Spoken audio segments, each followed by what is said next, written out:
Hello guys, आज की video में मैं आपको बताऊंगा कि कैसे किसी लड़की की अकड़ तोड़नी है। ये थोड़ा कंट्रोवर्शियल टॉपिक लगेगा, लेकिन मैं आपको आगे समझाऊंगा कि मैंने ये टॉपिक क्यों चूज़ किया और ये क्यों इम्पॉर्टेंट है। किसी की ईगो तोड़ना क्यों इम्पॉर्टेंट है। इस टॉपिक पे बात करने से पहले मैं कहूँगा प्लीज़ सब्सक्राइब कर दो मेरे चैनल को, ताकि आने वाली हर एक वीडियो आपकी हेल्प कर सके। और अगर आपके क्वेश्चंस हों आप पूछ सकते हैं इंस्टाग्राम पे, लिंक जो है वो डिस्क्रिप्शन में है। अकड़ तोड़ना क्यों लाजमी है एक लड़की की।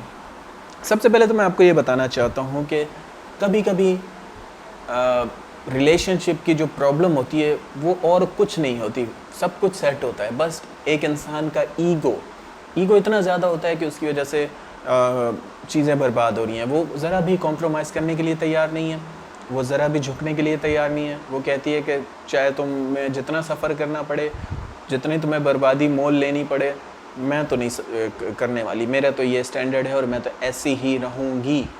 तुम अगर मेरे लिए आगे पीछे घूमते हो, चीज़ें लाते हो, केयर करते हो तो क्या हुआ, ये तुम्हारा हक है। मतलब वो इस तरह जताते हैं और आपको रियलाइज़ करवाते हैं कि आप कुछ भी नहीं है। ठीक है, इस टॉपिक को मैंने इसलिए नहीं चुना कि मैं लड़कियों के अगेंस्ट हूँ या उनकी अकड़ के अगेंस्ट हूँ, या मैं कोई मिसोजिनिस्ट हूँ जो औरतों को हेट करते हैं, या मैं फेमिनिज्म के अगेंस्ट हूँ, या कोई ये वो वाली डिबेट नहीं है। मैं सिर्फ इसलिए टॉपिक बना रहा हूँ क्योंकि मोस्टली मुझे स्टोरीज सुनने को मिलती हैं जिसमें लड़का बेचारा इतना कुर्बानियाँ देने के लिए तैयार है। वो अपनी फैमिली से भी लड़ रहा है, वो अपनी लाइफ में लड़ रहा है, चीज़ें मेंटेन करने की कोशिश कर रहा है, गाड़ी खरीदने की कोशिश कर रहा है, मेहनत कर रहा है ताकि वो अच्छा लाइफस्टाइल उस लड़की को दे। लेकिन लड़की हर चीज़ को फॉर ग्रांटेड लेती है। जस्ट बिकॉज मैं लड़की हूँ मुझे ये सब चीज़ चाहिए, चाहे मैं पढ़ी लिखी हूँ या नहीं हूँ, चाहे मैं लुक जैसे भी हैं, क्योंकि मैं लड़की हूँ ये तुम्हारा हक है मुझे ये चीज़ देना। तो इसलिए मैं बस इस ईगो के ऑब्स्टिकल को ख़त्म करना चाहता हूँ जो ऑन द वे है। एक बुक भी है रायन हॉलिडे की, one of my favourite authors हैं, स्टोइक फिलॉसफी के बारे में ज़्यादा लिखते हैं उन्होंने। उनकी एक बुक है removing obstacle in the way. तो ये एक ऑब्स्टिकल है जो रास्ते में आ रहा है। ईगो एक ऑब्स्टिकल है जो अच्छे रिलेशनशिप को बनाने के रास्ते में आ रहा है, तो इसको ख़त्म करना है। तो मैं आपको कुछ चीज़ें बताना चाहता हूँ जो कि इम्पोर्टेंट है। 7 से 8 पॉइंट मैंने लिख रखे हैं जो बहुत इंपॉर्टेंट है, जो आपको जानना। सबसे पहले क्रिएट वैल्यू। ठीक है, अगर आप चाहते हैं कि लड़की की अकड़ टूटे तो आपको क्रिएट वैल्यू रखनी है। वैल्यू किस चीज़ की? अपनी वैल्यू। ठीक है, अपनी वैल्यू कैसे बनाएंगे? अच्छी जॉब हासिल करके बना सकते हैं, अच्छे लुक से, अच्छी कोई बिजनेस स्टार्ट करके, अपनी सोशल मीडिया प्रेजेंस बना के लोग आपको फॉलो कर रहे हैं, आपको का ओपिनियन ले रहे हैं, आप एक्सपर्ट हैं किसी चीज़ में, किसी भी चीज़ से आप अपनी वैल्यू बनाएं। ठीक है, और कंपेयरिंग छोड़ दें। सबसे बड़ी प्रॉब्लम यह है कि हम कंपेयर बहुत करते हैं खुद को दूसरे से। इसीलिए चाहे हम जितने अमीर हो जाएं, जितने सक्सेसफुल हो जाएं, हर टाइम हम डिप्रेस रहते हैं, हमें कुछ भी अच्छा नहीं लगता। तो कंपेयर नहीं करना और अपने लिए वैल्यू बनानी है। दूसरा, आपको इनडिफरेंस रहना है। ठीक है, लड़की से उसके इमोशंस के जाल में नहीं फंसना। ये सबसे बड़ी प्रॉब्लम जो लड़के फेस करते हैं कि वो उनको समझ नहीं आता सुबह वो क्या बोल रही है, शाम में कुछ क्या बोल रही है। सुबह बोलती है वो कि तुम दफ़ा हो जाओ मेरी लाइफ से और मुझे तुमसे बात नहीं करनी, और शाम तक फिर वो बोल रही होती है तुम बहुत अच्छी हो, I love you so much, क्या हम एक हो सकते हैं, तो हम शादी करेंगे, ये वो।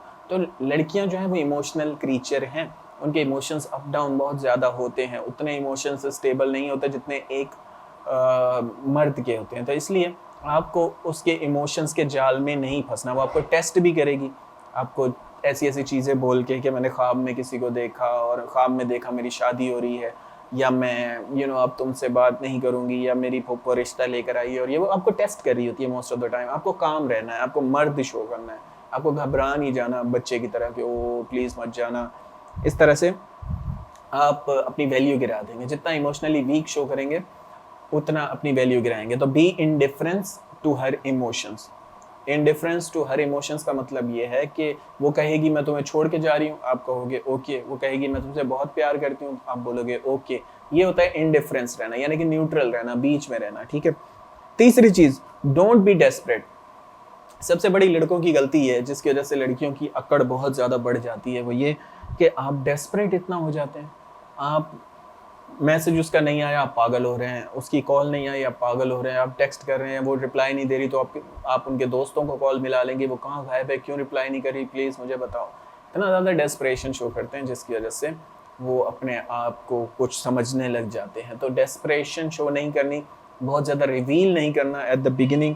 तीसरी चीज़ है पैशन अबाउट योरसेल्फ। अगर आप चाहते हैं कि उनकी अकड़ टूटे तो आपको पैशनेट होना पड़ेगा अपने बारे में, उनके बारे में नहीं। ज़्यादातर लोग ये डर मूवी जैसी करेक्टर अपना बना लेते हैं कि तू है मेरी किरण, उसके लिए पैशनेट हो रहे हैं, हाथ काट रहे हैं, बस तू चाहिए मुझे ये वो।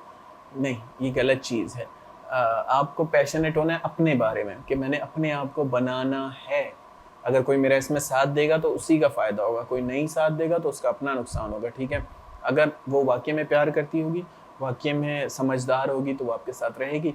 अगर वो बेवकूफ़ होगी और मोस्टली में इतना अक्ल होता भी नहीं है, तो अगर वो बेवकूफ़ होगी तो आपको छोड़ के चली जाएगी। It's okay. जो मैच्योर इंसान होगा वो आपकी कदर करेगा। तो इसलिए पैशनेट अबाउट योरसेल्फ, आपको अपनी अटेंशन को वापस लेना है, ठीक है। बहुत ज़्यादा टेंशन नहीं देनी। प्रॉब्लम ये है कि आप बहुत ज़्यादा टेंशन देते हो, इस वजह से भी वो आपको इज्जत नहीं देते। बी मिस्टीरियस, एक ये चीज़ बहुत अहम है। बी मिस्टीरियस से मेरा कहने का मकसद ये है कि आपको मतलब हर चीज़ रिवील नहीं करनी। उनको ना पता हो कि आप कहाँ हैं, क्या कर रहे हैं, कैसे हैं, क्या सोचने का अंदाज़ है, या कल आप शाम किस टाइम किधर होंगे, नहीं पता होना चाहिए। अगर उनको हर चीज़ पता है, अगर उनको बिहेवियर पैटर्न आपका पता है, उठना बैठना खाना पीना, तो वो आपको कभी भी इज्जत नहीं देंगे, क्योंकि वो उन्होंने एक पैमाने के अंदर आपको नाप लिया है कि यार ये यहाँ से यहाँ तक है, बस इसकी ये औकात है। तो कभी भी किसी को अपनी औकात ना नापने दें, ठीक है। हमेशा मिस्टीरियस रहें, अनप्रेडिक्टेबल रहें, ठीक है। और आखिरी चीज़ जो सबसे इम्पोर्टेंट है, जिसकी वजह से लड़की की अकड़ बहुत ज़्यादा ऊपर चली जाती है, वो ये है कि आप उसको लेबल बहुत ज़्यादा देते हैं। तुम बहुत खूबसूरत हो, तुमसे ज़्यादा खूबसूरत मैंने देखा नहीं कभी किसी को, और तुम्हारे बात करने का अंदाज़ बहुत अच्छा है, तुम बहुत इंटेलिजेंट हो, और तुम समझती हो, तुम बहुत फ़नी हो। मतलब इतने ज़्यादा कॉम्प्लीमेंट देते हैं। इसको साइकोलॉजी में कहते हैं कमिटमेंट कंसिस्टेंसी। कमिटमेंट कंसिस्टेंसी का मतलब ये है कि फॉर एग्जांपल अगर मुझे मेरा दोस्त आगे बोलता है ना कि यार तू बहुत फनी है, तो नेक्स्ट टाइम मैं जब उसके साथ घूम रहा होता हूँ तो मैं हर टाइम जोक करने की कोशिश करता हूँ, क्योंकि मेरे ऊपर अब वो लेबल लग चुका है। मैं उस कमिटमेंट को कंसिस्टेंट करने की कोशिश कर रहा हूँ साइकोलॉजिकली। तो इस चीज़ को समझिएगा। इसलिए अगर आप उसे ये बताएं कि तुम बहुत प्यारी हो या तुम्हें तो कोई भी मिल सकता है, इसकी सबसे बेहतर मिसाल ये है कि लड़के अक्सर बोलते हैं यार तुम तो इतनी अच्छी हो, तुम्हें तो कोई भी मिल सकता है।